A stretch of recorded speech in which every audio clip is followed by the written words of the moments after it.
Hello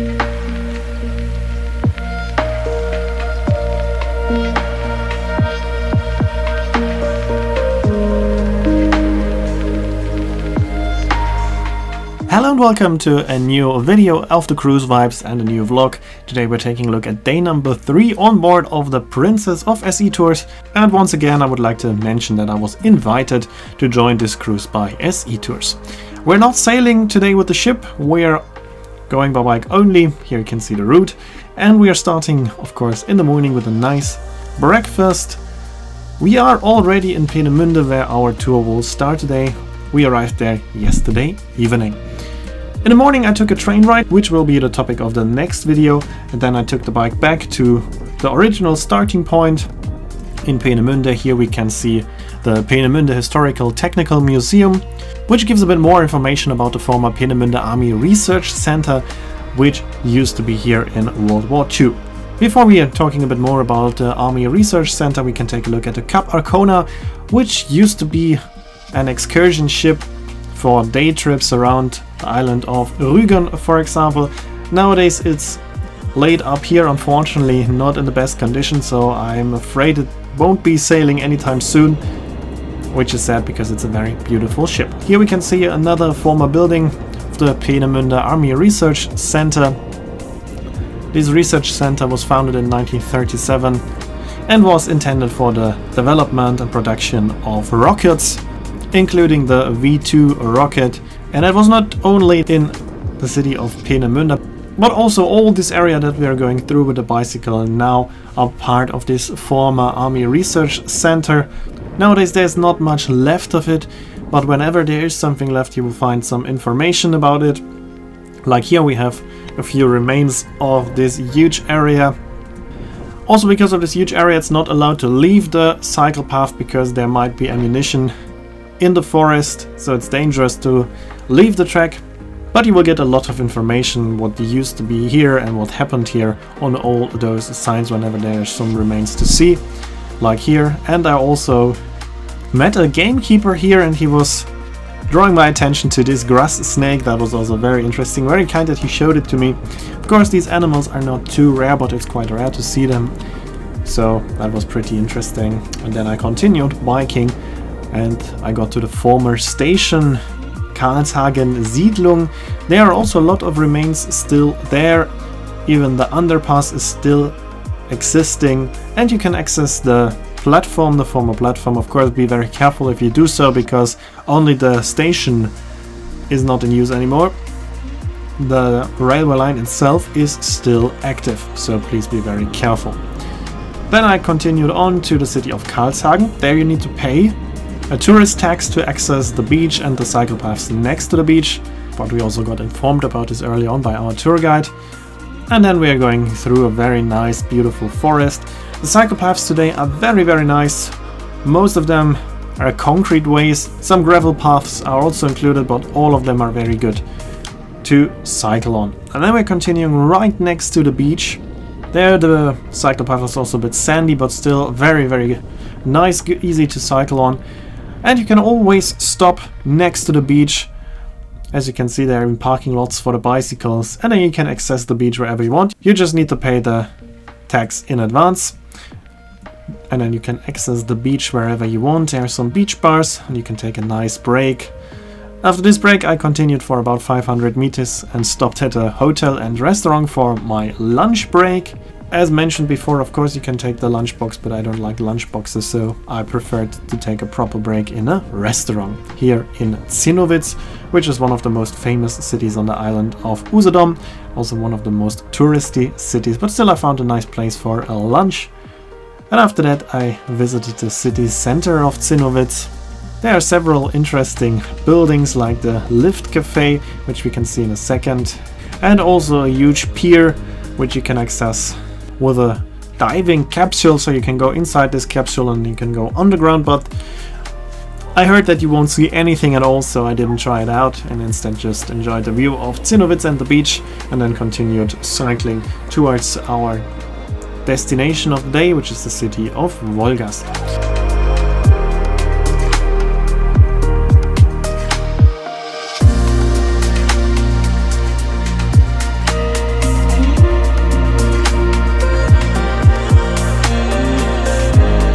Today there were 3 different routes that you could choose from, and I chose the longest one, which is about 25 kilometers. And then I decided to cycle even a bit more.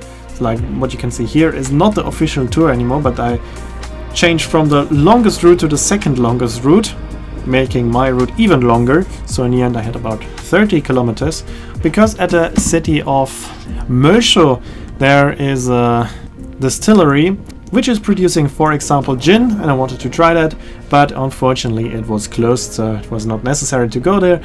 But still I got some more cycling, so that was pretty good. Cycle paths there were not too great, but still acceptable. And I also had a lot of time because we were staying also overnight in Wolgast, the destination of today. Here you can see a train of the Usedom Bäderbahn, and we will take a train like this in the next video. We're now approaching Malzo. Now we have to get to the B111, which is one of the most important streets leading to the island of Usedom, so quite busy street, but there are cycle paths next to it. And then we are reaching the Peene bridge of Wolgast. Peene is the name of the river. This is as you can see, quite impressive bridge. We have to go across it to reach the city of Wolgast, and right behind the bridge is the docking location of the Princess.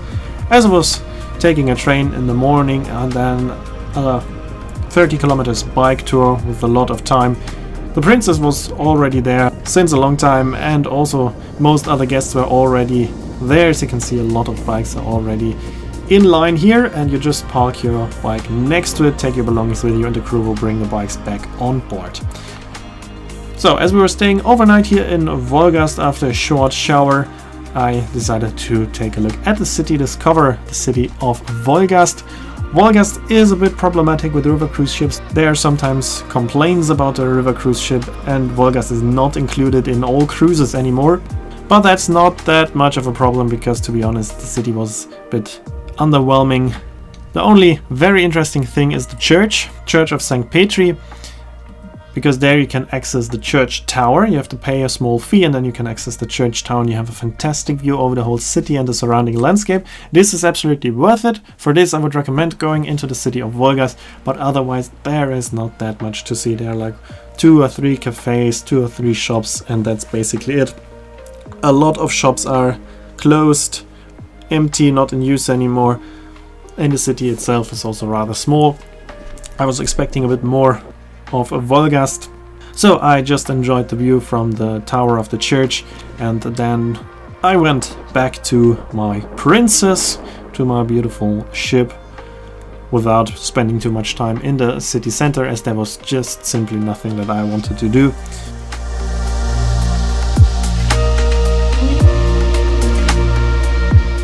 Princess was docked on an island called Schlossinsel, Castle Island. Also on that island there are a few restaurants that seem to be quite nice, but as I already had lunch in Zinnowitz, I went straight back on board, just in time to watch the opening of the Peene Bridge.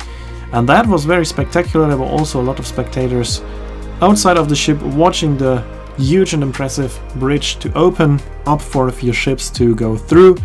There are always a lot of ships going through, because this bridge only opens a few times a day on a fixed schedule.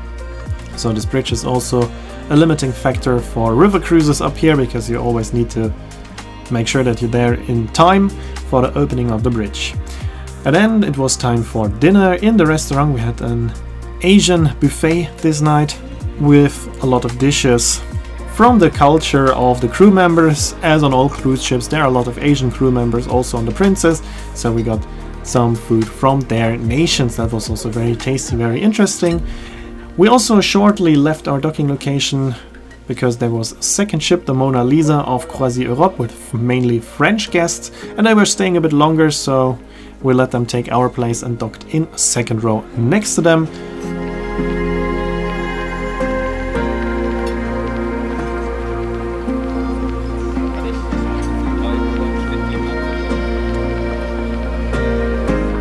And after dinner I headed out for a few minutes just to take a few pictures of the ships, but I didn't went back into the city center. But here we can see the Mona Lisa once again, and we were docked behind her in second row, and that looks something like this. So 2 ships just next to each other. And then it was already time to go to sleep, because next morning I wanted to wake up a bit earlier, as we were having a break day from cycling, only sailing. That's it for this video. Here you can see when the next video will be uploaded and the name of the song. As always, I'd like to say thanks for watching, hope you enjoyed the video, and if you did, make sure to comment, like, subscribe or share the video link, and I hope to see you in my next video.